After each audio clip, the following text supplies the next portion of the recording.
Quê? Hein? Terror da quinta série, terror da quinta série. Pros vermes que matéria é o terror da quinta série.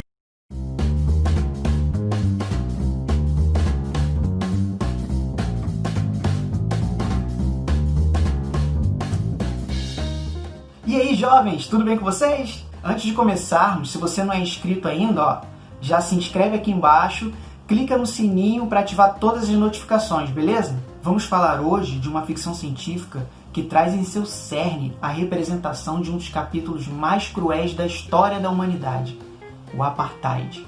Uma das coisas mais legais da ficção científica é que se pode utilizar dos conceitos e referências do gênero para falar alegoricamente das coisas do mundo real sem deixar de lado o entretenimento. E este filme sul-africano, lançado em 2009, faz isso de forma magistral, nos trazendo uma história sobre alienígenas, mas que traça paralelos com a história humana.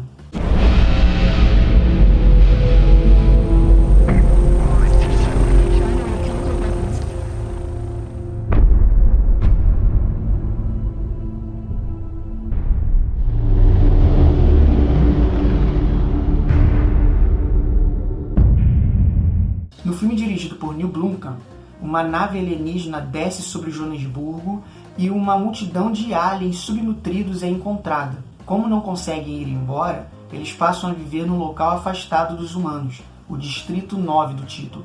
Só que o local cresce bastante sem nenhum amparo do governo. Então este governo decide removê-los à força para um assentamento chamado Distrito 10. É nesse contexto que conhecemos o nosso herói, ou não. Um funcionário do governo, que ao participar do processo de remoção, entra em contato com uma substância alienígena e começa a sofrer uma mutação. A partir deste ponto, ele passa a sofrer literalmente na pele a discriminação que os aliens sofrem, discriminação esta que ele mesmo cometia. Ao vermos este filme, percebemos que o que realmente o diretor queria falar era sobre a segregação racial, algo que infelizmente ainda acontece em muitas partes do mundo. Mas aqui vamos focar mais no contexto da África do Sul. O país sofreu por vários anos com um regime de segregação implementado pelo governo, chamado de Apartheid. A segregação já ocorria no país desde os tempos coloniais, mas ela passou a ser uma política oficial a partir de 1948, implementada pelo então primeiro-ministro, o pastor protestante Daniel François Malan. No regime, os habitantes eram divididos em 4 grupos raciais: brancos, negros, mestiços e asiáticos. Cada grupo vivia em determinadas áreas residenciais. É claro que essa divisão favorecia a minoria branca, com os outros grupos, principalmente a população negra, tendo que viver em territórios menos favoráveis, sem saneamento básico, sem transporte público, sem qualquer assistência do governo. Muitas das vezes eles eram removidos à força para esses lugares. Lembra o enredo do filme, não lembra? O governo segregou todos os serviços públicos, como saúde, educação, fornecendo aos negros serviços inferiores aos dos brancos. Algumas das leis do Apartheid eram: negros não podiam ter participação política, negros não tinham direito à propriedade e eram obrigados a viver em terras reservadas, casamentos mistos eram proibidos, brancos e negros estavam proibidos de frequentarem juntos qualquer estabelecimento comercial, trabalhadores negros eram obrigados a obter autorização especial para circular nas áreas reservadas aos brancos. Nas grandes cidades existiam as townships, que eram os bairros onde os negros eram obrigados a viver. Localizados nas periferias, eram bairros extremamente pobres, naquele esquema que eu falei há pouco, sem qualquer serviço básico.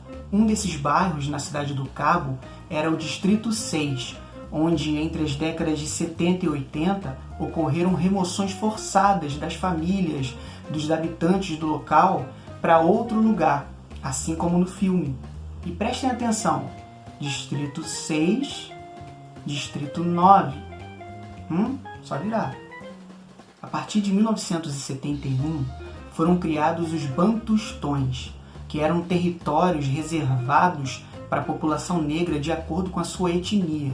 Esses territórios eram os menos férteis e sem qualquer riqueza mineral. Com o regime do Apartheid, o governo da África do Sul sofreu sanções e embargos comerciais, com vários países rompendo relações diplomáticas, o que levou o país a uma grave crise econômica.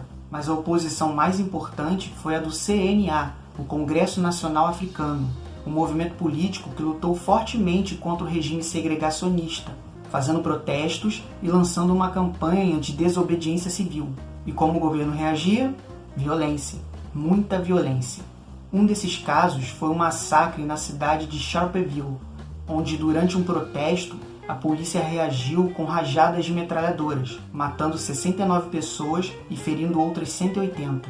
O líder mais notório da oposição ao apartheid foi Nelson Mandela. Ele liderou várias incursões contra o regime e acabou ficando preso por vários anos. O apartheid só chegou ao fim na década de 90, após algumas reformas feitas durante a década de 80. Em 1990, Nelson Mandela foi libertado, vencendo as eleições presidenciais em 1994, se tornando o primeiro presidente negro da África do Sul.